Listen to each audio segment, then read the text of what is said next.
अस्सलामुअलैकुम। Asia 41 news के साथ मैं हूं आपकी मेजबान अमना अब्बास। खबर शामिल करते हैं सरगोदा से। हमारे ब्यूरो चीफ मोहम्मद नदीम के मुताबिक डिस्ट्रिक्ट प्रमोशन कमेटी महकमा तालीम की सिफारिशात पर 8 अहलकारों को अफसर ग्रेड में तरक्की दे दी गई। तरक्की पाने वाले अफसरान मलिक उमर दराज और एजाज अहमद को district education officer secondary Sargodha ने मुबारकबाद पेश की।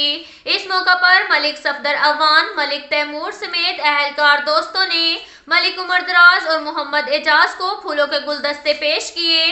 तरक्की पाने वाले अफसरान ने chief executive officer district education authority Sargodha Riaz Qadeer Bhatti का खास तौर पर शुक्रिया अदा किया और कौमी तरक्की में अपनी खिदमत का अदा किया।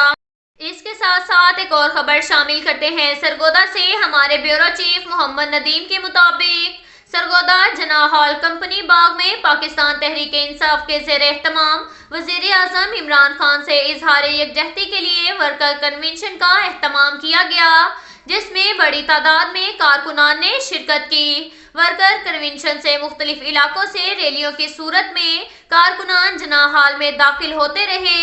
वर्कर कन्वेंशन से मुकामी रहनुमाओं ने ही खिताब किया। अलबत्ता कोई भी अहम ओहदेदारियां सरगोदा से ताल्लुक रखने वाली मरकजी क़यादत शिरकत न कर सकी। इस मौका पर जिली रहनुमा अंसर हरल का कहना था कि इस कन्वेंशन का मकसद कारकुनान को मुतहर्रिक करना है ताकि वज़ीर आज़म इमरान खान जो करप्शन माफिया के खिलाफ मसरूफ़ अमल हैं, इनके हाथ मजबूत किए जा सके। अब तक के लिए इतना ही काफ़ी है। मिलते हैं अगले बुलेटिन में, हमारे साथ रहिएगा। अल्लाह हाफ़िज़।